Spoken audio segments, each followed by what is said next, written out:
سورت ابراہیم مکی صورت ہے، اس کی 52 آیات ہیں، 52۔ ترتیب کے اعتبار سے 14 نمبر صورت ہے اور نزول کے اعتبار سے 72 نمبر۔ یہ صورت ابراہیم علیہ السلام کی ذکر کی وجہ سے ابراہیم کہلاتی ہے۔ یہ واحد صورت ہے جس میں ابراہیم علیہ السلام کی اپنی زوجہ ہاجرہ اور بیٹے اسماعیل کو مکہ مکرمہ میں بسائے جانے کا ذکر ہے، یعنی یہ واقعہ یہیں پر آیا ہے۔ سورت کا مقصد کیا ہے کہ لوگوں کو شرک کے اندھیروں سے نکال کر توحید کے نور کی طرف لایا جائے، اگرچہ ان کی قوموں نے انکار کیا، اور یہ نبی صلی اللہ علیہ وسلم کے لیے تسلی کا باعث ہے اور ظالموں کے لیے وعید بھی ہے۔ الف لام را، یہ ایک کتاب ہے جسے ہم نے آپ کی طرف نازل کیا ہے، یعنی اللہ کی طرف سے آئی ہے رب العزت، تاکہ آپ لوگوں کو کیا کریں؟ تاکہ آپ لوگوں کو ان کے رب کے اذن سے اندھیروں سے روشنی کی طرف نکال لائیں۔ یہ ہے اس کتاب کا کام، کیا کرنا؟ اندھیروں سے نکال کر روشنی کی طرف لانا۔ بہت زبردست خوب تعریف والے رب کی طرف سے، خوب تعریف والے رب کے راستے کی طرف۔ تو پیغمبر کا کام ہدایت کا راستہ دکھانا ہوتا ہے، اور انسان کا کام اللہ کے اذن سے اس کو اختیار کرنا ہوتا ہے۔ پیغمبر نے کتاب پہنچا دی، اب ہمارا کام ہے کہ اس کو لے لیں۔ جو لے لے گا اس کا دل روشن ہو جائے گا، جس کا دل روشن ہوگا اس کی زندگی روشن ہو جائے گی، اس کا سارا لائف سٹائل بدل جائے گا۔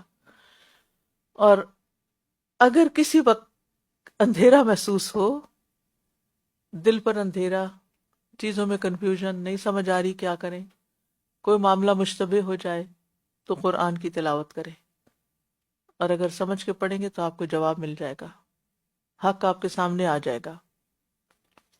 اس اللہ کے راستے کی طرف کہ اسی کا ہے جو کچھ آسمانوں اور زمین میں ہے، اور ہلاکت ہے کافروں کے لیے ایک سخت عذاب سے۔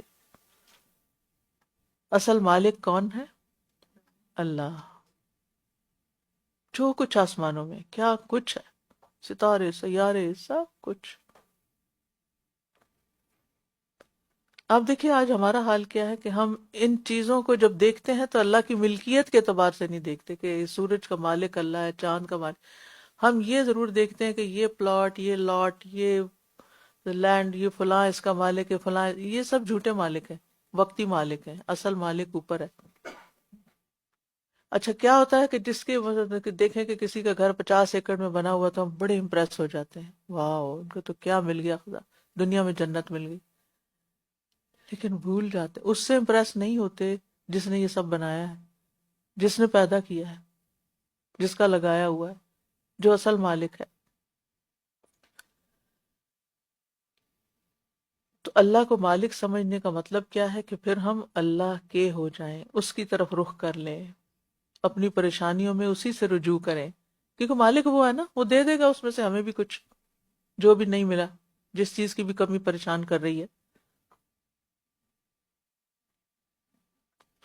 وہ لوگ جو دنیا کی زندگی کو آخرت پر ترجیح دیتے ہیں، ان کی پرائرٹی صرف دنیا ہے، وہ اور اللہ کے راستے سے روکتے ہیں اور اس میں کجی تلاش کرتے ہیں، یہی لوگ دور کی گمراہی میں پڑے ہوئے ہیں۔ یہاں گمراہ لوگوں کی صفات بتائی جا رہی ہیں۔ کون کون گمراہ ہے؟ جو دنیا کو سامنے رکھے، آخرت کو پیچھے رکھے، آخرت بھولا ہوا ہو، اور جو لوگوں کو اللہ کے راستے سے روکے، نہ خود دین پر چلے نہ کسی کو چلنے دے، اور دین میں ٹیڑھ تلاش کرے۔ ٹیڑھ کا مطلب یہ ہے کہ تلاش کرنے کا مطلب یہ کہ جو چیز سمجھ نہ آئے اس کے بارے میں باتیں بنائے، اور پھر اس کو سمجھ نہ آئے کا مطلب یعنی کہ پیچھے کیا وجہ ہوتی ہے، کوشش ہی نہیں سمجھنے کی۔ کوئی دین کا حکم اپنی مرضی کے مطابق ہو تو لے لے، جو مرضی کے مطابق نہ اسے چھوڑ دے، اور اللہ کی آیات کی تعویل کرے، اپنے منمانے مطلب اس میں سے نکالے، اور اس کی ساری باقی کوششیں جو ہیں وہ دنیا کی خاطر ہوں، آخرت کے لیے کوئی حصہ نہ ہو اس میں۔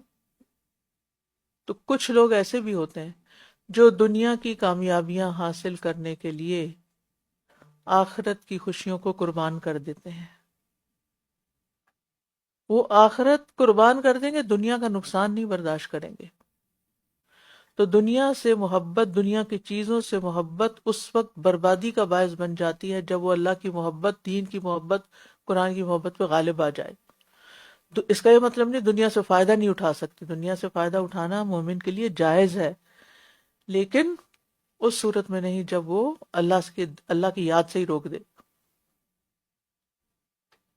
اور اللہ کے راستے سے روکنا زبان سے بھی ہوتا ہے، قلم سے بھی ہوتا ہے، کسی شک و شبہ میں مبتلا کر کے بھی ہوتا ہے، کسی کا مذاق اڑا کے بھی ہوتا ہے، کسی کے لیے باقاعدہ گیٹ بند کر کے بھی ہوتا ہے۔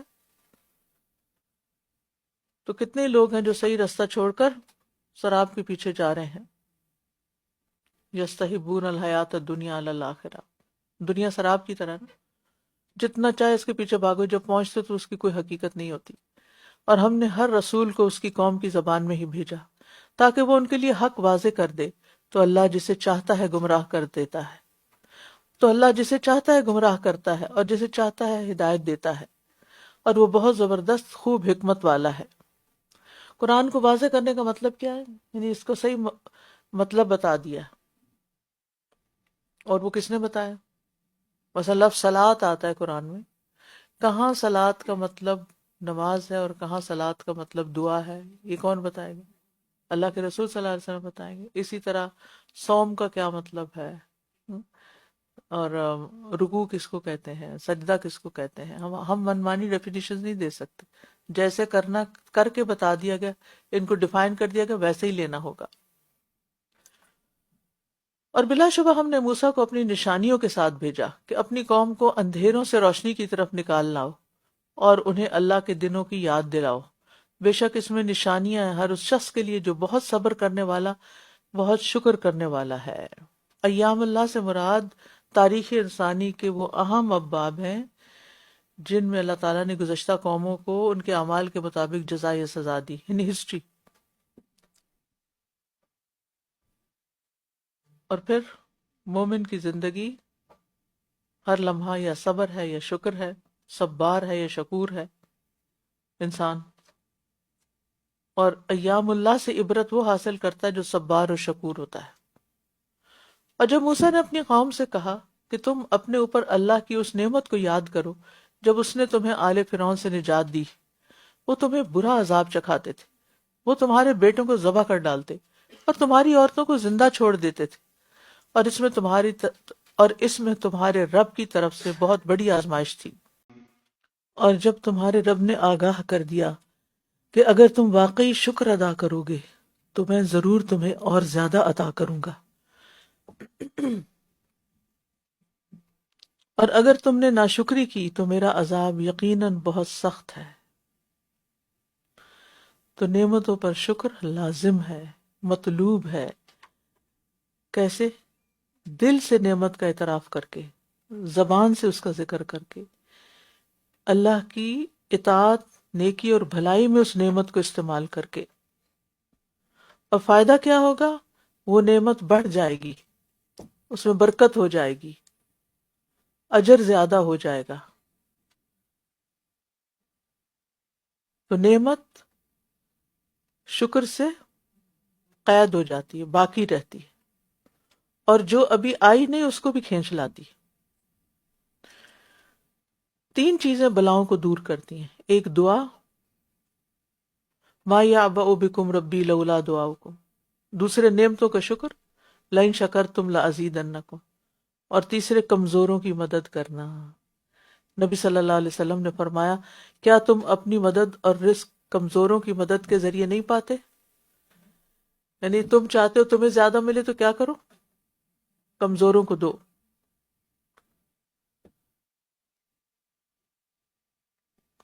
اور خاص طور پر جب نعمتیں زیادہ ہو رہی ہوں نا، بڑھ رہی ہوں، تو شکر بھی بڑھا دینا چاہیے اس سے پہلے کہ وہ زوال پذیر ہو جائیں۔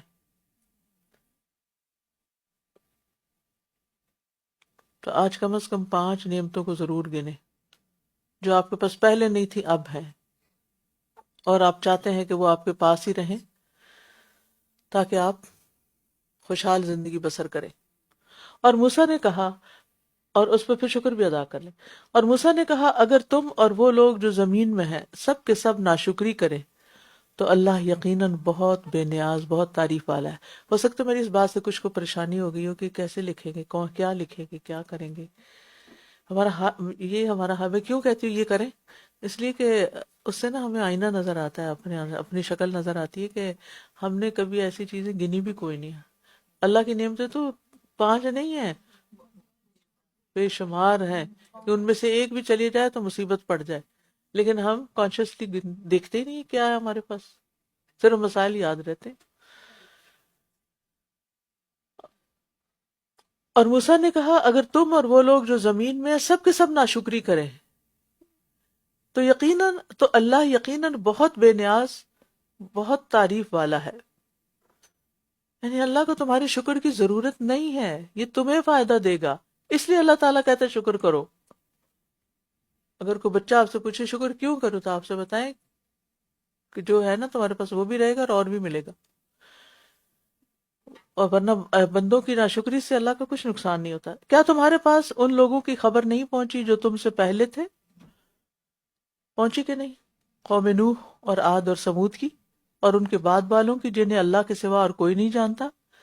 ان کے رسول ان کے پاس روشن دلائل لے کر آئے تھے، لیکن انہوں نے اپنے ہاتھ اپنے منہوں میں دے لیے اور کہنے لگے بے شک جس چیز کے ساتھ تم بھیجے گئے ہو ہم اس کا انکار کرتے ہیں، اور جس چیز کی طرف تم ہمیں بلا رہے ہو اس کے اور جس کی طرف تم ہمیں بلا رہے ہو اس کے بارے میں ہم بے چین کرنے والے شک میں ہیں۔ ہاتھ منہ کی طرف لے گئے، مطلب یہ کہ یا تو چپ کرائے منہ، آپ اپنا ہاتھ منہ کی طرف کیوں لے جاتے ہیں؟ چپ کرانے کے لیے، یا خود کو یا کسی اور کو، یا پھر غصے سے انگلیاں کاٹنا۔ ان کے رسولوں نے کہا کیا اللہ کے بارے میں کوئی شک ہے جو آسمانوں اور زمین کا پیدا کرنے والا ہے؟ وہ تمہیں بلا رہا ہے تاکہ تمہارے گناہوں کو معاف کر دے اور تمہیں ایک مقررہ مدت تک مہلت دے۔ انہوں نے کہا کہ تم تو ہم ہی جیسے ایک انسان ہو، تم چاہتے ہو کہ ہمیں ان کی عبادت سے روک دو جن کی عبادت ہمارے باپ دادا کیا کرتے تھے؟ ہمیں ان کی عبادت سے روک دو جن کی عبادت ہمارے باپ دادا کیا کرتے تھے؟ اگر ایسا ہی ہے تو ہمارے پاس کوئی واضح دلیل لاؤ۔ اللہ کی پہچان ہماری فطرت میں رکھ دی گئی ہے، اس لیے اللہ کی موجودگی کا شک ہو بھی کیسے سکتا ہے، کیونکہ ہماری جو فطرت ہے وہ خود اس پہ گواہ ہے کہ کوئی ہے جس نے سب کچھ بنایا۔ اچھا، کوئی بھی چیز ہم دیکھتے ہیں نا تو ہمارے دل میں نیچرلی ضرور خیال آتا ہے یہ کس نے بنایا، یہ کون لایا، فوراً، کیونکہ یہ ہمیں پتا ہے کہ یہ کچھ بھی خود نہیں ہوتا۔ کتنی بھی کوئی چیز آٹومیٹک ہو اس کو پروگرام کرنا پڑتا ہے، ٹھیک ہے۔ اب دیکھیے کہ چھوٹا سا کوئی کھانا ہی آپ کھاتے ہیں نا تو آپ کہتے ہیں کس نے بنایا، بہت اچھا بنا، کتنا نیچرل ہے۔ تو پوری دنیا دیکھ کے انسان کو خیال ہی نہ ہے کہ اس نے بنائی ہے، عجیب بات ہے، یہ تو نہیں ہو سکتا، لیکن شیطان نے انکار کے عمل کو خوشنما بنا دیا۔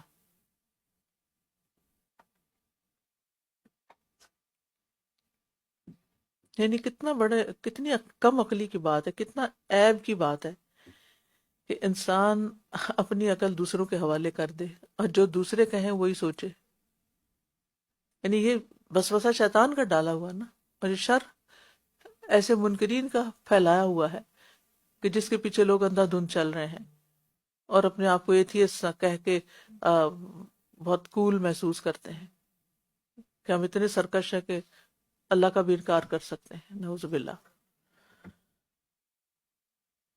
ان کے رسولوں نے ان سے کہا واقعی ہم تم ہی جیسے انسان ہیں، لیکن اللہ اپنے بندوں میں سے جس پر چاہتا ہے احسان فرماتا ہے، اور ہمارے لیے ممکن نہیں کہ ہم اللہ کے اذن کے بغیر تمہارے پاس کوئی دلیل لا سکیں، اور مومنوں کو صرف اللہ ہی پر توکل کرنا چاہیے۔ یعنی اللہ جسے چاہتا ہے اسے توفیق، حکمت، معرفت اور ہدایت دے دیتا ہے، استقامت عطا کر دیتا ہے، اور یہ بھی اللہ کا فضل ہوتا ہے۔ اور جو اللہ پہ توکل کرتا ہے وہ کبھی مایوس نہیں ہوتا، اور جو کسی اور پہ بھروسہ کر بیٹھتا ہے وہ عین ٹائم پر دغا دے جاتا ہے۔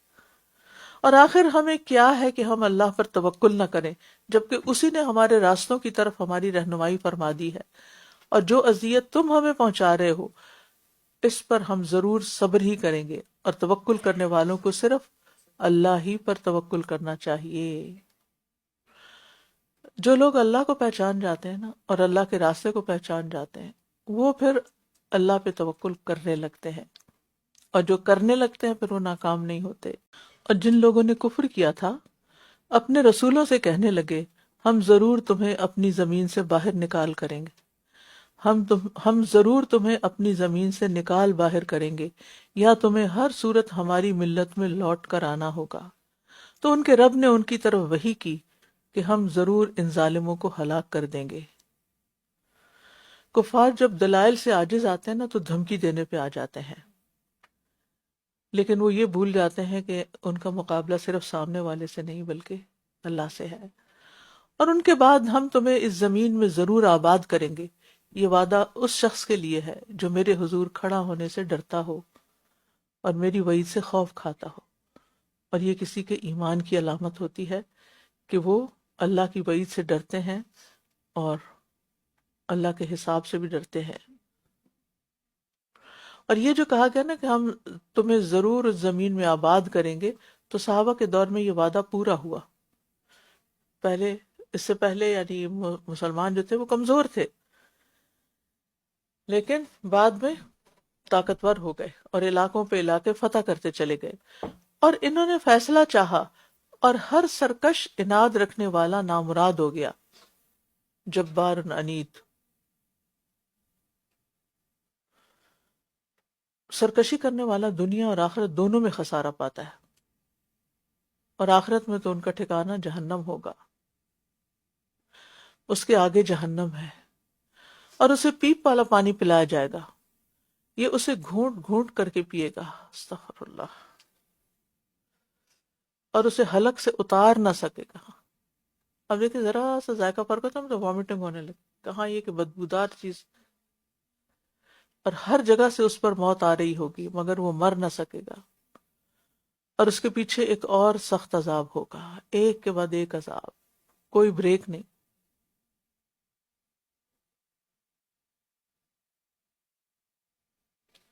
ان لوگوں کی مثال جنہوں نے اپنے رب سے کفر کیا، ان کے اعمال اس راکھ کی مانند ہیں، اس راکھ کی مانند ہیں جس پر آندھی والے دن بہت تیز ہوا چلی، جو کمائی انہوں نے کی اس میں سے یہ کسی چیز پر قادر نہ ہوں گے۔ یہی دور کی گمراہی ہے۔ جب اعمال کی بنیاد ہی صحیح نہ ہو تو پھر یعنی جس عمارت کی بنیاد ہی ٹھیک نہ ہو تو اس عمارت رہنے کے قابل نہیں ہوتی۔ تو جو اعمال نیت ان کی درست نہیں یا ایمان نہیں تو پھر کفر ہے۔ یعنی بہت سے لوگ کہتے ہیں نا کہ فلاں جو ہے وہ مسلمان تو نہیں لیکن اس نے بڑے بڑے کارنامے کر رکھے ہیں، انسانیت کی بھلائی کے کام کیے ہیں، تو بلینز اس نے خرچ کیے ہیں، تو اس کا کیا بنے گا؟ تو دنیا میں اس کو کچھ نہ کچھ مل جائے گا، آخرت میں کچھ نہیں، کیونکہ یہ سارے اعمال جو ہیں ضائع، جنت میں لے جانے کے لیے نہیں ہے، کیونکہ ان کی بنیاد ہی صحیح نہیں تھی، ایمان نہیں تھا۔ اور اعمال کو یہاں راکھ سے تشبیہ دیا گیا، ایش سے، کیونکہ اس کا وزن کتنا ہوتا ہے؟ یعنی اگر آپ پوری انگیٹھی کی راکھ بھی جمع کر لینا تو کچھ بھی نہیں، ہاتھوں سے ہی مل کے ختم ہو جائے گی، جلدی بکھر بھی جاتی ہے، پکڑے تو پکڑی نہیں جاتی، ہوں جی ہاں، اڑ بھی جاتی ہے، اگتی نہیں، اس میں کچھ اگا نہیں سکتے آپ کو۔ تو اسی طرح ان کے اعمال کا بھی کوئی وزن نہیں ہوگا۔ اور شرک اعمال کو ضائع کرنے کا سبب ہے۔ اور شرک اصغر کیا ہے؟ ریاکاری، لوگوں کو دکھانے کے لیے کام کرنا۔ کیا آپ نے دیکھا نہیں کہ بے شک اللہ نے آسمانوں اور زمین کو حق کے ساتھ پیدا کیا ہے؟ اگر وہ چاہے تو تم سب کو لے جائے اور ایک نئی مخلوق لے آئے، اور یہ اللہ پر کچھ بھی مشکل نہیں۔ اور روز قیامت جب یہ سب اللہ کے سامنے کھڑے ہوں گے تو کمزور لوگ تکبر کرنے والوں سے کہیں گے کہ ہم تو تمہارے تابع تھے، کیا تم ہمیں اللہ کے عذاب سے کچھ بھی بچا سکتے ہو؟ یہ کہیں گے اگر اللہ نے ہمیں ہدایت دی ہوتی تو ہم ضرور تمہاری رہنمائی کرتے، ہم پر برابر ہے خواہ ہم جزا فضا کریں یا ہم صبر کریں، ہمارے لیے اب کوئی پناہ گاہ نہیں ہے۔ یہاں قیامت کے دن کی ایک جھلک دکھائی جا رہی ہے، اور یہ مضمون پیچھے بھی گزر چکا ہے کہ لوگ آپس میں جھگڑیں گے، ایک دوسرے کو بلیم کریں گے کہ ہم تو تمہیں فالو کرتے تھے، تم نے ہمیں کیوں نہیں آج بچایا. اور پھر یہ یاد رکھیے کہ ہر ایک کو اللہ کے سامنے کھڑے ہونا ہے. وَبَرَزُوا لِلَّهِ، کیا لکھا آگے؟ جمیعاً. جمیعاً کا کیا مطلب ہوتا ہے؟ انکلوسیو، سب کے سب. اور پھر یہ ہے کہ ہدایت کی رغبت دنیا میں ہی کرنی چاہیے، وہاں نہ کاش کہنا پڑے. قالوا لو ہدانا اللہ لہدیناکم. میرے خیال اتنے کافی آج کے لیے. بس آپ سے. اور جب تمام معاملات کا فیصلہ کر دیا جائے گا تو شیطان کہے گا کہ بے شک اللہ نے تم سے سچا وعدہ کیا تھا، اور جو وعدہ میں نے تم سے کیا تھا تو میں نے تم سے وعدہ خلافی کی، اور میرا تم پر کوئی زور نہ تھا، مگر یہ کہ میں نے تمہیں دعوت دی تو تم نے میری دعوت قبول کر لی. پس تم مجھے ملامت نہ کرو بلکہ اپنے آپ ہی کو ملامت کرو. نہ میں تمہارا فریاد رس ہوں اور نہ ہی تم میری فریاد رسی کرنے والے ہو. میں اس کا انکار کرتا ہوں جو تم مجھے اس سے پہلے اللہ کا شریک ٹھہراتے تھے. یقیناً ظالم لوگوں کے لیے دردناک عذاب ہے. شیطان قیامت کے دن لوگوں کو مزید غم میں ڈال دے گا اور انہیں خسارے میں ڈالے گا، ان کی حسرت میں زیادہ اضافہ کرے گا، اور جہنمیوں کے سامنے خود کو بری قرار دے دے گا، اپنے آپ کو بے گناہ ثابت کرے گا، اور پھر 6 باتیں کرے گا کہ میرا وعدہ جھوٹا تھا، میرا تم پہ کوئی زور نہ تھا، تم نے میری دعوت قبول کر لی بغیر دلیل کے، مجھے ملامت کرنے کی بجائے اپنے آپ کو ملامت کرو، میں تمہاری کوئی مدد نہیں کر سکتا، تم نے مجھے جو شریک بنایا میں اسے نہیں مانتا. ہر چیز سے مکر جائے گا. شیطان اس دنیا میں ہمیں صرف اکساتا ہے، ہمارے دلوں میں وسوسے ڈالتا ہے، لیکن اس کا ہم پر کوئی زور نہیں ہے. باقی اختیار اللہ نے ہمیں دیا ہے کہ ہم کیا کرتے ہیں، ہم اپنی چوائسز کو کیسے استعمال کرتے ہیں. اور ویسے بھی شیطان جس چیز کی طرف بلاتا ہے اس کے پیچھے دلیل نہیں ہوتی، لہٰذا کوئی بھی کام چاہے نیکی کا ہی سمجھ کے کیوں نہ کرنے لگے، پہلے دیکھیں اس کی کوئی دلیل بھی ہے، ورنہ وہ بھی نہ کریں.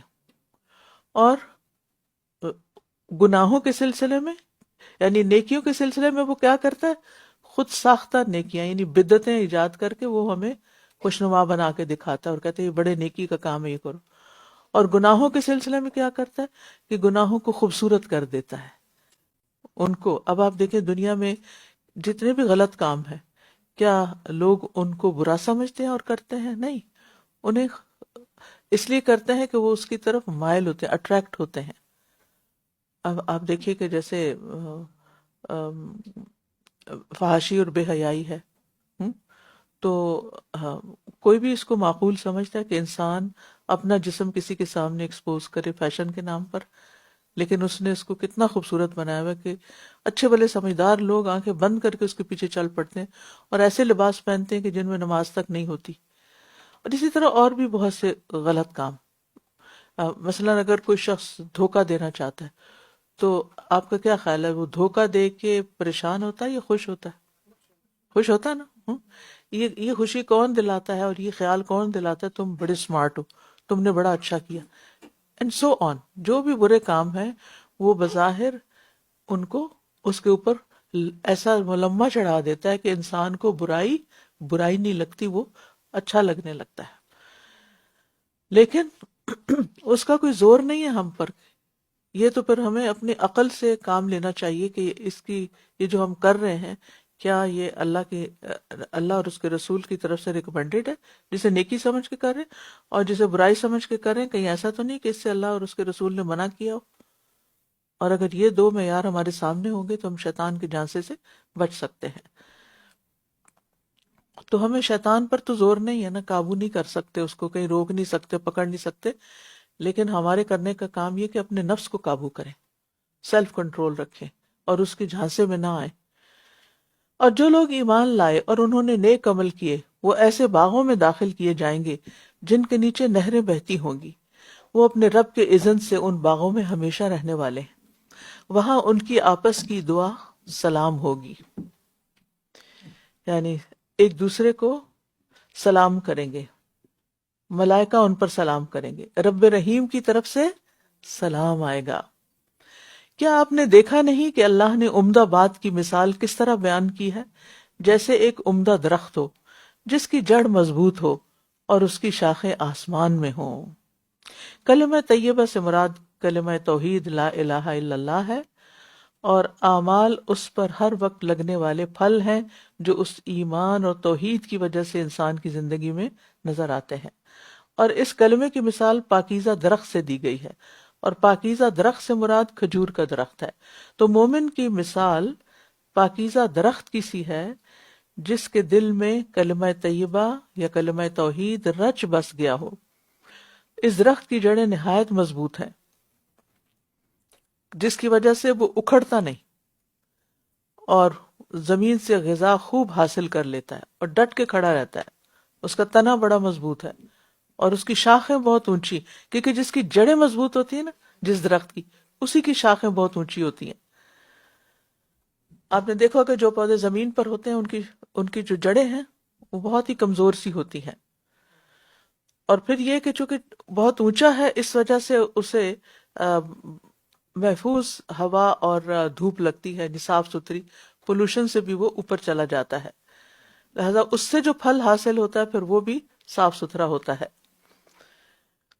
تو یہ جو کلمہ توحید ہے، اسی کی بدولت نیک اعمال جو ہیں وہ آسمان کی طرف چڑھتے ہیں اور ان میں کوئی رکاوٹ نہیں آتی۔ الیہ یصعد الکلم الطیب والعمل الصالح یرفعہ۔ اور اصلها ثابت، یعنی اس کی اصل یا جڑ مضبوط ہے، اس سے مراد یہ ہے کہ اخلاص کوٹ کوٹ کے بھرا ہوا، نیت بہت خالص ہے۔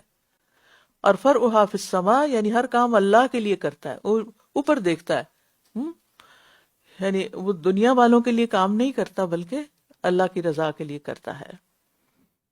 اور مومن کی مثال کھجور کے درخت کی، اور کھجور کے درخت پر کیسے پھل لگتے ہیں؟ کڑوے، کھٹے، پھیکے، میٹھے۔ کھجور میٹھی ہی ہوتی ہے، جس بھی قسم کی ہو وہ ہمیشہ میٹھی ہوتی ہے، تو مومن بھی میٹھا ہوتا ہے۔ اور ہمیں اپنے اندر دیکھنا چاہیے کہ کیا ہماری باتوں میں مٹھاس ہے، کیا ہم میٹھے ہیں یا کڑوے ہیں۔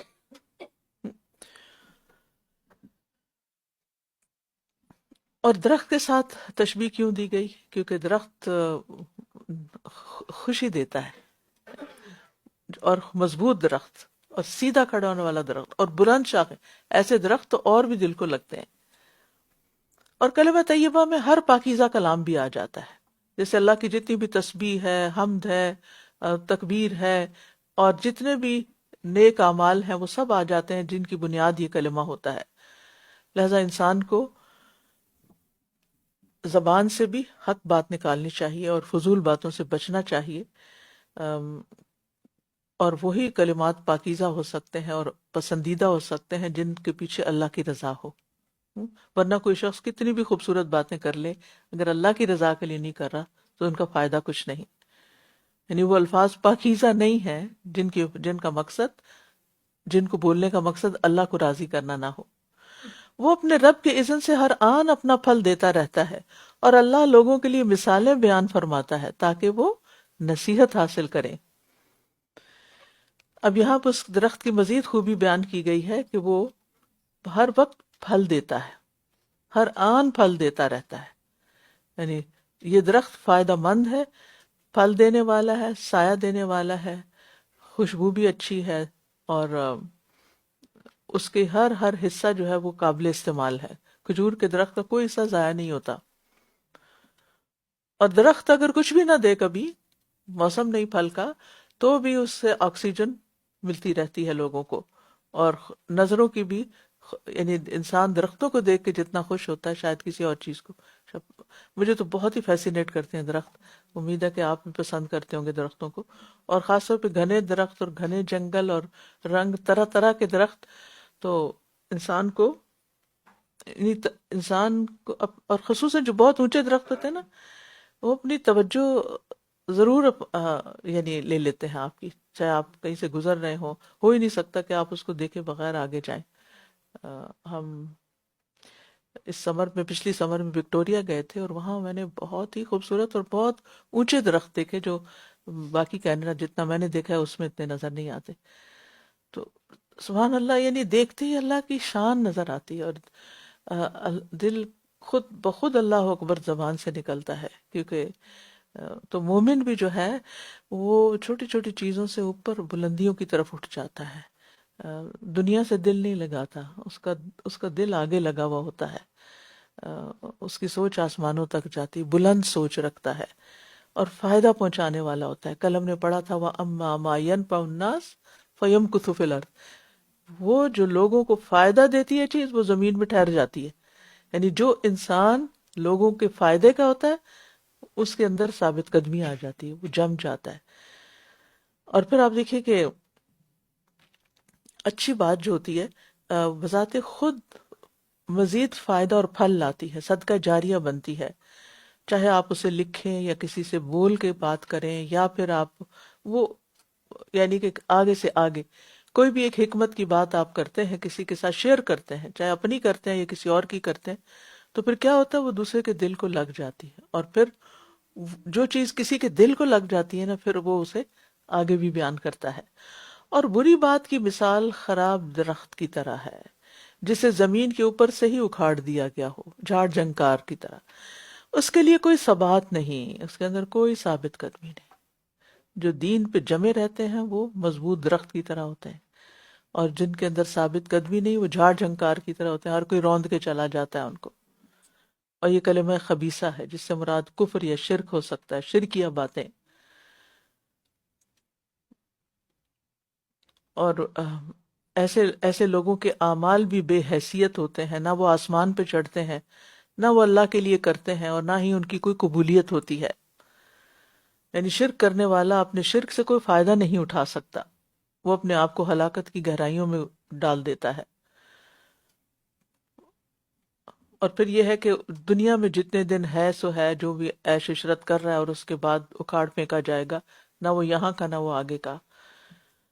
اور یہاں سے ایک بات ہمیں بھی سیکھنی چاہیے کہ کلمہ خبیثہ جو ہے، خبیث کفر شرک تو ہے ہی، لیکن ہر گندی بات، ہر وہ بات جو دوسروں کو اذیت دے، وہ بھی خبیثی کی شکل ہے. چاہے وہ کفر اور شرک جیسی نہیں، لیکن وہ باتیں جیسے گالی گلوچ ہے، لڑائی جھگڑا ہے، دوسروں کو تانے دینا ہے، تکلیف دہ باتیں کرنا ہے، زبان سے نکلنے والے سخت الفاظ، یہ بھی کیا کرتے ہیں، آپ کا مقام گرا دیتے ہیں اور دلوں سے محبت کو اکھاڑ پھینکتے ہیں. تو اس لیے زبان، ہم سب، اللہ ہمیں توفیق دے، ہم سب کمزور ہیں اور پھسلتے ہیں. یہ نہیں کہ ہم میں سے کوئی بھی یہ کہے، میں کہوں یا کوئی بھی، کہ ہم سے کبھی ایسا نہیں ہوتا. شیطان کہیں نہ کہیں انسان کو پھسلا ہی دیتا ہے. تو اللہ کی مدد سے انسان پھر واپس لوٹے. ان الحسنات یذہبن السیئات، جہاں کوئی خرابی ہو جائے وہاں پھر انٹینشنلی اس کو مٹانے کے لیے نیکی کرے. جیسے ہوتا ہے نا کہ اگر لکھتے لکھتے کوئی چیز آپ سے غلط لکھی گئی تو پھر آپ کیا کرتے ہیں، یا تو اسے کراس لگاتے ہیں، یا آپ اس کو مٹاتے ہیں، یا وائٹو کرتے ہیں، یعنی اس کو رہنے نہیں دیتے. تو ہمارے اعمال نامے میں بھی ایسے ہی ہماری بھول چوک. اور رات میں دعا پڑھ جو آیتیں ہیں نا، آخری جو دو آمن الرسول والی، یہ پڑھ رہی تھی تو تو ایک دم میری دل ٹھہر گیا، ربنا لا تؤاخذنا ان نسینا او اخطانا. میں نے کہا اللہ، یہ دو چیزیں تو ہمیں ہر وقت ہیں، یا کبھی ہم بھول جاتے ہیں یا ہم خطا کر بیٹھتے ہیں. یعنی کوئی دن نہیں ایسا جاتا کہ جس میں ہم سے غلطی نہ ہو. تو کتنی پیاری دعا سکھا دی رات کے وقت پڑھنے کے لیے، لا تؤاخذنا، اللہ ہمیں نہ پکڑنا. یعنی ہم اس سے بچ نہیں سکتے تو ہمیں پکڑنا نہیں، بس ہر روز اپنا نامہ اعمال نا مٹوا کے سوئیں، یعنی جو جو غلط باتیں ہم نے کی. پھر فرمایا اللہ ایمان لانے والوں کو پختہ بات کے ساتھ دنیا کی زندگی میں ثابت قدم رکھتا ہے. سبحان اللہ. یعنی اچھے کلمہ لا الہ الا اللہ ہو یا قرآن کی آیات ہو، یہ بھی تو طیبہ ہے نا، اور یا پھر کوئی بھی اچھی باتیں. جب کسی انسان کی زبان بدل جاتی ہے نا، زبان میٹھی ہو جاتی ہے، یا زبان سے وہ اچھی باتیں نکالتا ہے، تو پھر اللہ سبحانہ تعالیٰ اس کی ان باتوں کی وجہ سے اس کو، یعنی ایمان تو ہے ہی، پختہ بات کے ساتھ اللہ اس کو ثابت قدمی دیتا ہے. ثابت قدمی اللہ دیتا ہے، لیکن اس کے لیے پہلے آپ کے اندر کیا کوالیفیکیشن ہونی چاہیے؟ پختہ بات، کلمہ طیبہ، اچھی بات کرنے والے ہوں، اپنی زبان پہ کام کرنے والے، اپنی زبان سے وہ سارے الفاظ وکیبلری چیزیں نکال دیں کہ جو دوسروں کے لیے تکلیف دہ بنتی ہیں یا دوسروں کی دل آزاری کا سبب بنتی ہے، یا ان کے بولنے کا انداز ایسا ہے. انہیں قولوا للناس حسنا، یعنی اللہ ہم سب کو توفیق دے کہ ہم جب بھی کسی سے معاملہ کریں تو اچھا ہی کریں. تو جب دنیا میں ثابت قدمی ملتی ہے تو پھر اور آخرت میں بھی، اور ظالموں کو اللہ بھٹکا دیتا ہے اور اللہ جو چاہتا ہے کرتا ہے. اب دیکھیے کہ جو نجاشی کے دربار میں لوگ تھے، ان کے صرف قول کی وجہ سے اللہ نے ان کو کہاں سے جنت کا وعدہ کر لیا ان سے. بما اصابہم بما قالو کا لفظ آتا ہے کچھ، ٹھیک ہے. اصحاب الاخدود کو دیکھیے، انبیاء و شہداء کو دیکھیے جو اللہ کی راہ میں مارے گئے. ان سب لوگوں نے، ابراہیم علیہ السلام کو دیکھی، تو ان سب نے کیا کیا؟ کلمہ توحید کے اوپر پختگی اختیار کی. اور جو شخص موت کے وقت اس کلمے کو پڑھ لیتا ہے، کلمہ طیبہ کو، تو وہ اس کا خاتمہ بالخیر ہوتا ہے. وہ پھر قبر میں بھی منکر نکیر کے سوال جواب کے وقت کیا کرتا ہے؟ ثابت قدمی اختیار کرتا ہے. اور پھر حشر کے دن بھی پلسرات پر اس کو ثابت قدمی نصیب ہوگی. اور دنیا میں کیسے ثابت قدمی؟ شہوات و شبہات کے مقابلے میں، یعنی ان آندھیوں میں وہ گر نہیں جاتا، ان کا شکار نہیں ہو جاتا. یعنی جو شخص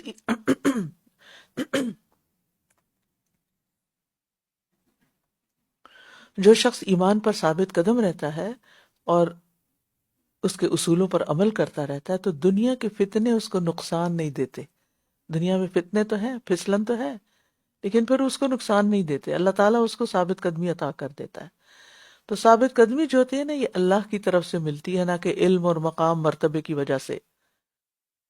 اور جس کو دنیا میں مل جائے اسے آخرت میں بھی مل جائے گی. اور ویسے بھی یہ ہے کہ القول الثابت کیا ہے؟ حق. تو حق جو ہوتا ہے نا وہ نہیں بدلتا، ٹھیک ہے. خواہشات بدلتی رہتی ہیں، لیکن حق ایک ہی ہے ہمیشہ سے، سچ ایک ہی ہے، یعنی توحید اور جو اس پر بنیادی عقائد ہیں. اور ظالموں کو اللہ بھٹکا دیتا ہے، یعنی جو غیر مومن ہیں یا جو اپنی جان پہ ظلم کرتے ہیں، وہ پھر کلمہ حق نہیں کہہ پاتے، نہ دنیا میں اور نہ قبر میں اور نہ ہی آخرت میں. لہذا یہ جو آخری دو تین لفظ ہے نا، وَيُضِلُّ اللَّهُ الظَّالِمِينَ، یہ سبق دیتے ہیں کہ ظلم سے بچیں، کیونکہ یہ گمراہ کرنے کا سبب ہے. ہر طرح کے ظلم، شرک ہو یا اس سے کم درجے کا کوئی بھی ظلم ہو، کسی پر بھی ہو، چاہے اپنی جان پہ ہو، اس سے بچنا چاہیے.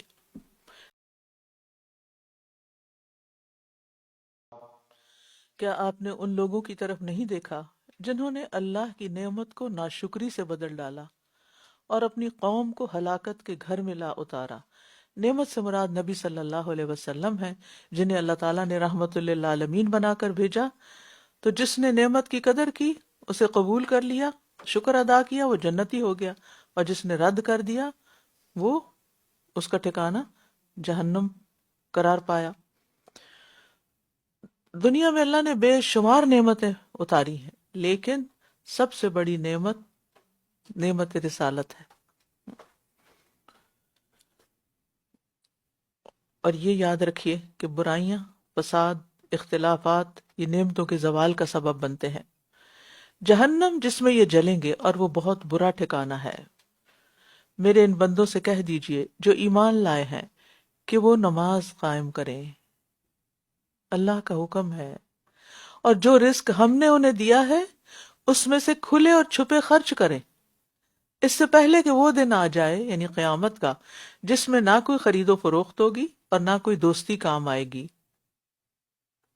اللہ نے ہمیں اپنے بندے کا، میرے بندے، جب کوئی آپ کو کہتا ہے نا مائی ڈیئر، تو ایک ہوتا ہے نا ڈیئر فلان، اور کوئی کہتا ہے مائی ڈیئر فلان، تو دونوں میں فرق ہے، بہت فرق ہے نا. تو اللہ تعالیٰ کی اس محبت کو محسوس کریں. اللہ تعالیٰ محبت سے آپ کو کہہ رہے ہیں تم ایمان لے آئے ہو نا، نماز پڑھا کرو. آپ اپنے بچوں کو اسی طرح کہتے ہیں مائی ڈیئر سن، نماز کے لیے اٹھ جاؤ. ہم ہم پیار سے بتانا نہیں جانتے، ہمیں بس اس سے غصہ آ جاتا ہے. تو اللہ سبحانہ تعالیٰ نے اپنے بندوں کی عزت افزائی کی ہے، اور نماز قائم کرنے سے مراد اس کے وقت، اس کی حدود، شرائط، ارکان، رکوع، سجدہ، خشوع، ان سب چیزوں کی حفاظت کی جائے، اور سرن اور علانیہ، پوشیدہ اور ظاہر خرچ کیا جائے، یعنی نفلی صدقات چھپا کر، اور فرض کی ادائیگی دونوں طرح سے ہو سکتی ہے، دکھا کر یعنی بتا کر بھی اور بغیر بتائے بھی. اور قیامت کے دن نجات دلانے والی یہ دو عظیم عبادتیں ہیں، یعنی جو آخرت میں نجات چاہتا ہے وہ ان دو کا خوب اہتمام کرے. اللہ وہ ہے جس نے آسمانوں اور زمین کو پیدا کیا اور آسمان سے پانی برسایا، پھر اس کے ذریعے تمہارے لیے پھلوں میں سے رزق نکالا اور کشتیوں کو تمہارے لیے مسخر کیا تاکہ وہ اس کے حکم سے سمندر میں چلیں، اور اسی نے تمہارے لیے دریاؤں کو مسخر کیا، اور اس نے لگاتار چلنے والے سورج اور چاند کو تمہارے لیے مسخر کیا، اور تمہارے لیے رات اور دن کو مسخر کیا، اور اس نے تمہیں ہر وہ چیز دی جو تم نے اس سے مانگی. اور اگر تم اللہ کی نعمتوں کو گننے لگو تو تم انہیں گن نہ سکو گے، بے شک انسان بڑا ہی ظالم، بے حد ناشکرا ہے. تو یہاں اللہ کی وحدانیت اور قدرت کے دلائل دیے گئے ہیں کہ اللہ نے کیا کیا پیدا کیا ہے. اتنی نعمتیں دی ہیں کہ تم گن بھی نہیں سکتے، اور اللہ کی تمام نعمتیں ہی قابل قدر ہیں. ان میں سے چھوٹی سے چھوٹی نعمت بھی اس کا انکار نہیں کیا جا سکتا کہ اس کا کوئی فائدہ نہیں. ہر چیز کی اپنی جگہ ایک ضرورت ہے. اور انسان کو جو صلاحیتیں ملی ہیں، اور پھر ان صلاحیتوں کو استعمال کر کے جو کامیابیاں وہ زندگی میں حاصل کرتا ہے، یہ سب بھی اللہ کی نعمتیں ہیں. جو بھی آپ کو دوسروں پر امتیاز ملا ہے کسی بھی شکل میں، کوئی آپ کے پاس اچھا روزگار ہے، مال ہے، کوئی مقام ہے، کوئی عزت ہے، یہ سب اللہ کی نعمتیں ہیں، اللہ کی دی ہوئی ہیں. یہ آپ نے ارن نہیں، ہم کہتے ہیں ہم نے ان کو ارن کیا ہے. ٹھیک ہے آپ محنت کرتے ہیں، اور اگر نہ دے اللہ تو آپ کیا کر سکتے ہیں. اور اسی طرح ہمارا جسم میں ہماری روح جو ڈالی اللہ نے، اور پھر صحت اور خاندان اور گھر اور محبتیں اور دوست اور دین کی نعمت اور دین کے مواقع، مساجد اور نمازیں اور تراویح اور روزے، اور یہ یعنی کون سی چیز. ہر وقت ڈوبے میں ہم نعمتوں میں. اگر ہم انہی کے بارے میں سوچتے رہے یہ بھی نعمت ہے، یہ بھی نعمت ہے، یہ بھی نعمت، تو ہمارا دماغ کہیں اور فضول چیزوں کی طرف جائے بھی نہ. اور جو کچھ نعمتیں تو ہمیں نظر آتی ہیں نا. اچھا نظر کیسی، جو میں کہہ رہی ہوں نا نظر آتی ہیں، آپ کسی بھی چیز پر نظر ڈالیں، وہ کیا ہے؟ وہ نعمت ہے. آج جب گھر جائیں گے نا، جس چیز پہ نظر ڈالیں کہ یہ بھی نعمت ہے، یہ بھی نعمت ہے، یہ بھی نعمت. ٹھیک ہے. اور یہ تو صرف نظر آ رہی ہے نا ہمیں، اور جو نظر نہیں آتی وہ اس سے بھی کہیں زیادہ ہے. تو ہم شکر ادا ہی نہیں کر سکتے، لیکن زبان سے ہم جتنا بھی کر سکیں ذکر اور شکر جاری رکھیں. اور کوئی ایک شخص بھی یہ دعویٰ نہیں کر سکتا کہ میں نے نعمتوں کا شکر ادا کر دیا ہے. ہم کر ہی نہیں سکتے. اور پھر اللہ تعالیٰ نے جو ہم نے مانگا وہ بھی دے دیا. اب سوال ہی پیدا ہوتا ہے کہ ہم مانگتے کیا ہیں، اور بس ہماری دلچسپی کس چیز میں. تو اپنی دعاؤں پہ بھی غور کیا کریں کہ ہم کیا مانگتے رہتے ہیں ہر وقت. اور آخر میں اللہ تعالیٰ فرماتے ہیں انسان بڑا ہی ظالم اور ناشکرا ہے. عمر بن خطاب فرمایا کرتے تھے اے اللہ میرے ظلم اور ناشکری کو معاف کر دے. تو ان سے کہا گیا امیر المومنین یہ ظلم تو سمجھ میں آتا ہے، لیکن اس کفر یا ناشکری کا کیا مطلب ہے؟ تو انہوں نے فرمایا ان الانسان لظلوم کفار. سب انسانوں کے اندر کسی نہ کسی درجے میں یہ دونوں چیزیں پائی جاتی ہیں، ظلم بھی اور ناشکری بھی. ناشکری جو ہے نا یہ ایک بیماری ہے. اور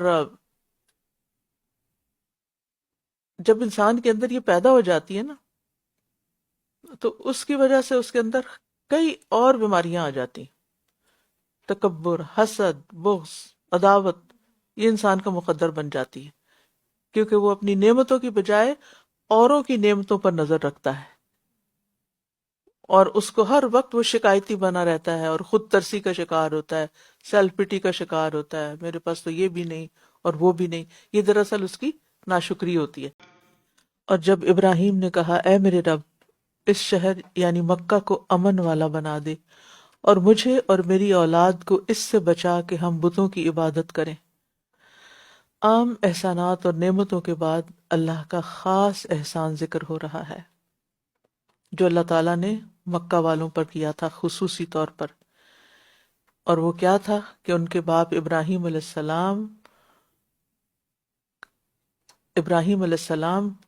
کے بیٹے حضرت اسماعیل علیہ السلام اور حضرت ہاجرہ کو یہاں لا کر آباد کیا، اور پھر ان کی نسل سے آگے نبی صلی اللہ علیہ وسلم پیدا ہوئے۔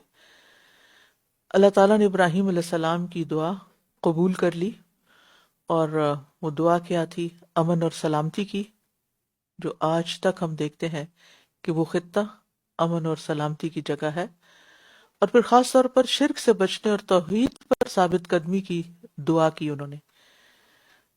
ابراہیم علیہ السلام کی ہجرت اپنے گھر بار وطن اہل و عیال سے شرک کو چھوڑنے کی وجہ سے ہوئی تھی، اور پھر نئی جگہ جو اولاد کو لا بسایا تو وہاں بھی دعا کیا کر رہے ہیں کہ ان میں پھر شرک نہ آئے۔ اب ایک دعا قبول ہو گئی لیکن دوسری نہیں ہوئی کہ آگے کی نسلوں میں پھر شرک آ گیا۔ اب آپ دیکھیں کہ وہ نبی تھے، پھر دعا کر رہے ہیں کہ اللہ بتوں کی عبادت سے بچانا۔ سبحان اللہ، ہم اپنے بارے میں اتنے کانفیڈنٹ ہوتے ہیں کہ نہیں، ہم تو بالکل شرک سے پاک ہیں اور ہمیں کوئی مسئلہ نہیں ہے۔ تو بنیادی طور پر ابراہیم علیہ السلام فتنوں سے بچنے کی دعا کر رہے تھے، اور اس سے پتہ چلتا ہے کہ انہیں اپنی کسی بھی نیکی اور خلیل اللہ ہونے پر کوئی غرور نہیں تھا، ہم؟ پھر بھی فکر مند تھے ان چیزوں کے بارے میں جو فتنے میں ڈال سکتی ہیں۔ ہمیں بھی اپنے صلاحیتوں پر غرور نہیں کرنا چاہیے، یا اپنی کسی نیکی پر کہ میں تو بس قرآن پڑھ گئی ہوں اور کورس کر لیا ہے، یا میں تو قرآن پڑھاتی ہوں لہٰذا اب مجھے تو کوئی چیز نہیں ہلا سکتی۔ ہمیشہ اللہ سے دعا مانگتا رہے انسان، اپنے لیے، والدین کے لیے، اور اپنی نسل کے لیے، یعنی یہ تین تو ہم پر فرض قرض ہے، خود کے لیے، والدین کے لیے اور اولاد کے لیے، اور پھر باقی تمام انسانوں کے لیے، کیونکہ انہوں نے اسپیسیفکلی یہ دعا کی وَجُنُوبْنِی، سب سے پہلے اپنے لیے دعا کی، وَبَنِیَّ، اور اپنے بچوں کے لیے کی۔ اب والدین کا یہاں ذکر کیوں نہیں؟ تو منع کر دیا گیا تھا نا کہ نہیں کر سکتے کیونکہ وہ شرک پر تھے، اور اگر اجازت ہوتی اور آگے جا کے کرتے بھی ہیں، رب جب تک انہیں منع نہیں کیا گیا تھا، ربنا اغفر لی ولوالدی وللمؤمنین، اے میرے رب، ان بتوں نے لوگوں کی کثیر تعداد کو گمراہ کر دیا ہے، تو جو کوئی میری پیروی کرے تو یقیناً وہ مجھ سے ہے، اور جو میری نافرمانی کرے تو بے شک تو بہت بخشنے والا، نہایت رحم کرنے والا ہے۔ دنیا کی اکثریت بتوں کی وجہ سے فتنے میں مبتلا ہوئی ہے۔ میں کبھی سوچتی ہوں کہ کیا نفسیات ہے کہ انسان اتنا گر جائے کہ ایک پتھر کے آگے بیٹھ کے یا ایک لکڑی کے بت کے آگے بیٹھ کر دعائیں فریادیں کرے۔ کیا سوچتا ہے کہ یہ کیا چیز ہے کہ جس کے آگے میں سجدہ کر رہا ہوں یا ہاتھ اٹھا رہا ہوں یا اس سے مانگ رہا ہوں جو کچھ دینے والا ہی نہیں۔ عام عقل بھی یہ کہتی ہے نا، آپ اپنے گھر میں تو یہ کام نہیں کرتے کہ آپ کو پانی چاہیے تو آپ اپنے فریج سے کہیں پانی نکالو۔ اب تو الیکسا بہت سے کام کرتی ہے لیکن فریج سے پانی نہیں دے گی آپ کو وہ بھی۔ تو بہرحال اس میں آپ دیکھیے کہ یہ ان کا اخلاق تھا۔ کسی انسان کے عظیم کردار ہونے، اچھے اخلاق کے ہونے کا حامل ہونا کیا ہے کہ اس کے اندر کتنی عاجزی پائی جاتی ہے، اور پھر وہ اپنے علاوہ دوسروں کے لیے بھی فکر مند ہے۔ جو میرے طریقے پر ہو ٹھیک ہے، تو میں اس کے ساتھ میرا تعلق ہے، اور جو نہیں تو یہ نہیں کہا کہ میرا تعلق نہیں، کیا کہا؟ تو اس کو معاف کر دے. یعنی انبیاء اپنے نافرمانوں کے لیے بھی معافی کی دعا مانگتے ہیں. ٹھیک ہے، یعنی جو میری بات نہیں مانتا تو اس کو معاف کر دے، کیونکہ تو غفور الرحیم ہے. یعنی جب کوئی کسی بندے کی بات نہیں مانتا نا، تو اس بندے کو بھی معاف کرنا پڑتا ہے اور اللہ سے بھی معافی مانگنی پڑتی ہے. تو اب یہاں پر وہ خود تو معاف انہوں نے کر دیا، تبھی تو دعا کر رہے ہیں، لیکن اللہ سے بھی کہہ رہے ہیں کہ آپ بھی ان کو معاف کر دیں. کتنا بڑا دل ہے. اگر ہماری کوئی بات نہ مانے اور ہمارے ساتھ کوئی زیادتی کر جائے تو ہم اس کو معاف کریں گے اور اس کے لیے دعا کریں گے کہ اللہ سے کہ آپ اس کو معاف کر دیں، اس نے میرے ساتھ بہت بہت زیادتی کی تھی. بہت. ہوں. ہاں، اللہ تمہیں پوچھے، بالکل. میں کبھی معاف نہیں کروں، نعوذ باللہ. آپ خدا ہو گئے نا کہ آپ کے ہاتھ میں سب کچھ. تو بہرحال یعنی اتنی دل کو چھو لینے والی یہ صفات اور اخلاقیات ہیں. وہ من آسانی، اپنے اوپر لے کے دیکھیں، اپنے اوپر اپنے بچوں کے دیکھ لیں. وہ من آسانی، میرا جو بچہ میری بات نہیں مانتا، فَإِنَّكَ غَفُورٌ رحیم، میں نے اس کو معاف کیا، آپ بھی معاف کر دیں. چلو بچوں کے لیے تو ہم کہہ بھی لیں گے، لیکن وقتی طور پہ ہم غصہ بھی کرتے ہیں اور پکڑ بھی کرتے ہیں. اے ہمارے رب، میں نے اپنی کچھ اولاد کو تیرے محترم گھر کے پاس چٹیل وادی میں لا بسایا. اے ہمارے رب، تاکہ یہ نماز قائم کریں. مکہ اس لیے لایا ہوں تاکہ یہ نماز قائم کریں. پس تو لوگوں کے دلوں کو ان کی طرف مائل کر دے، ان کی ایموشنل نیڈز پوری کر دے، اور انہیں پھلوں سے رزق عطا فرما جو سب سے عمدہ رزق ہے، تاکہ یہ شکر بجا لائیں. اپنی اولاد کے لیے نعمتیں مانگنے میں کوئی برائی نہیں ہے. ابراہیم علیہ السلام نے بہترین دعائیں مانگی اپنے بچوں کے لیے. سب سے پہلے دین مانگا، نماز اس لیے کہ سب سے افضل عبادت ہے. اور پھر آج دیکھیے کہ ان کی دعا کی وجہ سے ہی حرم میں کتنی برکت ہے نا. اور پھر ایک اور بات یہ سمجھ میں آتی ہے کہ مساجد کے قریب رہائش گاہیں بنانی چاہیے، مسجدوں سے بہت دور گھر نہ بنائیں، کیونکہ یا پھر گھر میں مسجد بنائیں، کیونکہ مسجد کے قریب ہوں گے تو باجماعت نماز پڑھنے کا موقع ملے گا. اور پھر جس کے دل میں نماز کی عظمت ہوگی، لوگوں کے دلوں میں اللہ اس کی محبت ڈال دے گا، خود ہی ڈال دے گا. آپ نماز سے، اللہ کی عبادت سے محبت تو کریں. پھر کوئی یہ اعلان نہیں کرے گا لوگوں مجھ سے محبت کر، نہیں، لوگ خود محبت کریں گے. اور آپ دیکھیے کہ یہ جو دعا تھی نا کہ اللہ لوگوں کے دلوں میں، یعنی کہ لوگوں کے دل ایسے بنا کہ اس گھر کی طرف کھنچے چلے آئیں. اور وہ دعا ہم سب کو لگی ہوئی ہے کہ بار بار جس بھی حال میں ہو، دل ادھر ہی کھنچتا ہے کہ بس اللہ لے جائے. آمین تو کہیں. اے ہمارے رب، بے شک تو جانتا ہے جو کچھ ہم چھپاتے ہیں اور جو کچھ ہم ظاہر کرتے ہیں. اللہ کو سب پتا ہے. اور زمین میں اور آسمان میں کوئی چیز اللہ سے چھپی ہوئی نہیں ہے. وہ تو سرگوشیاں بھی ہماری سن لیتا ہے. جو سوچتے ہیں اور تیزی سے سوچ کے گزر جاتے ہیں، جو خیال آتا ہے اور بجلی کی طرح گزر جاتا ہے، وہ اس کو بھی جانتا ہے. کوئی اور نہیں جانتا لیکن وہ جانتا ہے. سب تعریفیں اللہ ہی کے لیے ہیں جس نے مجھے بڑھاپے کے باوجود اسماعیل اور اسحاق عطا کیے. 99 ایئرس کی ایج میں اسماعیل علیہ السلام پیدا ہوئے اور 112 ایئرس کی ایج میں اسحاق علیہ السلام پیدا ہوئے، 13 سال کے وقفے میں. اور اس وقت وہ بوڑھے ہو چکے تھے. بے شک میرا رب خوب دعا سننے والا ہے. صرف 2 بیٹے اللہ نے دیے تھے. ایک تیسرے کا بھی نام آتا ہے لیکن مدیان نام، لیکن پتہ نہیں اوتھینٹک ہے یا نہیں. قرآن نے تو 2 کا ذکر کیا. بہت سارے بچے نہیں تھے، صرف 2 تھے، لیکن وہ 2 انہوں نے اقوام کو جنم دیا. ایک طرف بنی اسرائیل ہے اور ایک طرف امت محمد صلی اللہ علیہ وسلم ہے. دنیا میں اگر آپ دیکھیں تو زیادہ تر لوگ ان 2 میں ہی ڈیوائیڈڈ ہیں.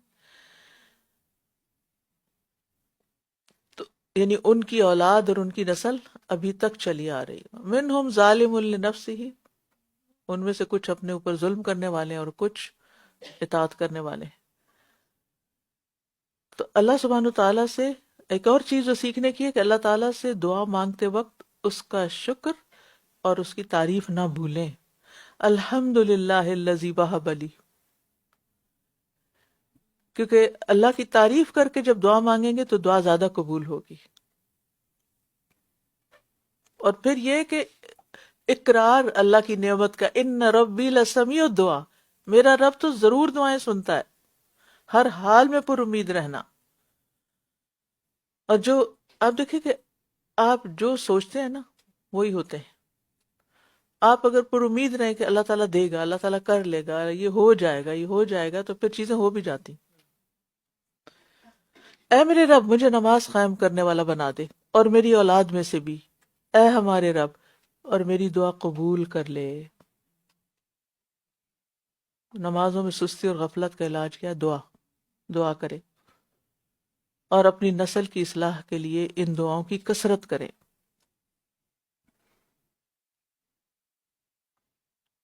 اے ہمارے رب مجھے، میرے والدین اور مومنوں کو بخش دینا جس روز حساب قائم ہوگا۔ اب یہاں والدین کے لیے دعا کر رہے ہیں، اور صرف والدین کے لیے نہیں، اب مومنوں کے لیے بھی کر رہے ہیں، سب کے لیے، اپنی ذات سے شروع کر کے دائرہ وسیع، سب کے لیے۔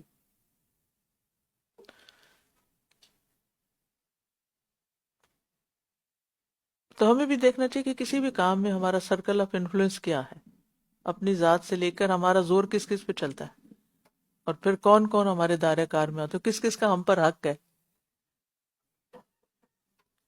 اور ہم سب کو، سب مومنوں کے لیے دعا کرنی چاہیے۔ یعنی اللہ کے جو خاص بندے ہوتے ہیں نا، وہ صرف اپنے لیے نہیں مانگتے، ٹھیک ہے نا، وہ سب کے لیے مانگتے ہیں، وہ دوسروں کے لیے بھی مانگتے ہیں، ان کے دلوں میں دوسروں کا درد ہوتا ہے، دلوں کو وسیع کریں، ان کے لیے بھی مانگیں جو ہمارے لیے اچھے ہیں، اور ان کے لیے بھی مانگیں جو ہمارے لیے اچھے نہیں ہیں، ہمیں دکھ دیتے ہیں، اللہ ان کو بھی ہدایت دے۔ نیکسٹ، اور جو کچھ ظالم لوگ کر رہے ہیں آپ اللہ کو ہرگز اس سے غافل نہ سمجھیں، وہ تو انہیں اس دن تک ڈھیل دے رہا ہے جس میں نگاہیں پھٹی کی پھٹی رہ جائیں گی، یعنی اس دن کی ہیبت ایسی ہوگی کہ کچھ یاد نہ ہوگا، کوئی دلیل، کوئی تدبیر، کوئی بہانہ، کچھ بھی نہیں۔ اللہ تعالیٰ ہر ظالم کے ظلم کو سامنے لے آئے گا، اور مظلوم کے لیے تسلی بھی ہے اور ظالم کے لیے وعید بھی ہے اس میں۔ وہ اپنے سروں کو اوپر اٹھائے ہوئے تیزی سے دوڑ رہے ہوں گے، ان کی نگاہ ان کی اپنی طرف بھی نہ لوٹ سکے گی، اور ان کے دل خالی ہوں گے، یعنی جہنم کی ہولناکی آنکھ نہ جھپکنے دے گی۔ یعنی جب انسان ڈرا ہوا ہوتا ہے نا تو آنکھ بند نہیں کر پاتا، اور ان کے دل خالی ہوں گے، جسے سخت حیرت اور پریشانی میں دل ہوا ہو جاتا ہے۔ دنیا میں لوگ کہتے ہیں نا اللہ ظالموں کو کب پکڑے گا، تو یہ ہے دن پکڑنے کا، اور یہ ہے حال ان کا جب اللہ پکڑے گا۔ اور آپ لوگوں کو اس دن سے خبردار کیجئے جب ان پر عذاب آئے گا، تو جن لوگوں نے ظلم کیا ہوگا وہ کہیں گے، اے ہمارے رب ہمیں قریب کی ایک مدت تک اور مہلت دے دے، ہم تیری دعوت قبول کریں گے اور رسولوں کی پیروی کریں گے۔ کہا جائے گا کیا اس سے پہلے تم قسمیں نہیں کھاتے تھے کہ تمہارے لیے کوئی زوال نہیں، اور تم ان لوگوں کے گھروں میں رہتے رہے جنہوں نے اپنی جانوں پر ظلم کیا، اور تمہارے لیے واضح ہو گیا کہ ہم نے ان کے ساتھ کیسا سلوک کیا، اور ہم نے تمہارے لیے کئی مثالیں بیان کی۔ یعنی عذاب جو ہے وہ بندوں کی اپنی بدعمالیوں کا نتیجہ ہوتا ہے، اور بے شک انہوں نے اپنی چال چلی، اور ان کی چال کا توڑ اللہ کے پاس تھا، اور ان کی چال ایسی تھی کہ جس سے پہاڑ بھی ٹل جاتے۔ یعنی بدبخت ہے وہ انسان جو سازشیں کرتے ہوئے یہ نہ سوچے کہ اللہ مجھے دیکھ رہا ہے اور وہ پکڑے گا بھی۔ اور آپ ہرگز خیال نہ کریں کہ اللہ اپنے رسولوں سے اپنے وعدے کے خلاف کرنے والا ہے، بے شک اللہ بہت زبردست انتقام لینے والا ہے۔ اللہ کے وعدے سے مراد دنیا اور آخرت میں اللہ کے رسولوں اور اہل ایمان کی مدد اور عزت کا وعدہ، اور اللہ کا فیصلہ ایک لمحے میں پھر آ جاتا ہے۔ جس دن یہ زمین ایک دوسری زمین سے بدل دی جائے گی، اور سب آسمان بھی، ہر چیز میں تبدیلی آ جائے گی، اور وہ سب اللہ کے سامنے حاضر ہوں گے جو اکیلا ہے، پوری طرح غالب ہے۔ حضرت عائشہ کہتی ہیں کہ میں نے رسول اللہ صلی اللہ علیہ وسلم سے اللہ تعالیٰ کے اس قول کے بارے میں پوچھا کہ جس دن یہ زمین اور دوسری زمین سے بدل دی جائے گی اور آسمان بھی، تو اے اللہ کے رسول اس دن لوگ کہاں ہوں گے پھر؟ آپ نے فرمایا پل صراط پر۔ اور اس دن آپ مجرموں کو دیکھیں گے کہ وہ بیڑیوں میں ایک دوسرے کے ساتھ جکڑے ہوئے ہوں گے، ان کے کرتے تار کول کے ہوں گے، اور آگ ان کے چہروں کو ڈھانپے ہوئے ہوگی، استغفر اللہ، تاکہ اللہ ہر شخص کو اس کا بدلہ دے جو اس نے کمائی کی، بے شک اللہ جلد حساب لینے والا ہے۔ یہ تمام لوگوں کے لیے ایک پیغام ہے، یعنی یہ قرآن سب کے لیے ایک میسج ہے، اور تاکہ وہ اس کے ذریعے خبردار کیے جائیں، یعنی قرآن کے ذریعے خبردار کیا جائے، قرآن کے پیغام کو عام کیا جائے، اور تاکہ وہ جان لیں کہ بس وہی اکیلا معبود ہے، اور تاکہ عقل والے نصیحت حاصل کرے۔ یعنی یہ اللہ کی طرف سے ایک پیغام ہے، زندگی گزارنے کا ایک طریقہ ہے، لوگوں تک پہنچا دیا جائے، انہیں خبردار کر دیا جائے، اور انہیں یہ شعور دیا جائے کہ الہ ایک ہے بس ان کا، اور عقل مند لوگ اسے پورے شعور اور توجہ سے قبول کریں۔ بعض سلف کہتے ہیں کہ یہ آیت کتاب اللہ کا عنوان بننے کے لائق ہے، یعنی ایک ٹائٹل ہوتا ہے نا، تو ھذا بلاغ للناس، یعنی قرآن کے شروع میں اگر لکھا ہوا ہو ھذا بلاغ للناس، کہ یہ کیا ہے، قرآن کیا ہے، لوگوں کے لیے ایک میسج ہے، کس کا؟ اللہ کا۔ کون؟ وہ جس نے لوگوں کو پیدا کیا۔ سورۃ الحجر یہ مکی سورت ہے، اس کی آیات 99 ہیں، ترتیب کے اعتبار سے 15 نمبر سورت ہے، نزول کے اعتبار سے 54 نمبر 54۔ ہجر ایک علاقہ ہے جس میں قوم سمود بستی تھی۔ اس صورت میں قوم سمود کی بستی ہجر کا ذکر منفرد طور پر کیا گیا ہے، اور اس صورت میں اللہ تعالیٰ کی کتاب کی حفاظت سے متعلق آیت شامل ہے جو اسے تحریف اور تبدیلی سے محفوظ رکھنے کی ضمانت دیتی ہے۔ اس میں قرآن کا سب سے طویل لفظ فَأَسْقَيْنَاكُمُوهُ موجود ہے۔ اس میں وہ واحد موقع ہے جہاں اللہ تعالیٰ نے نبی صلی اللہ علیہ وسلم کی زندگی کی قسم کھائی ہے، اور سورت کا مقصد نافرمان لوگوں کو عذاب سے خبردار کرنا، تباہ شدہ قوموں کے واقعات بیان کرنا، گناہگاروں کو خبردار کرنا، اور مومنوں کو ثابت قدم رکھنا ہے۔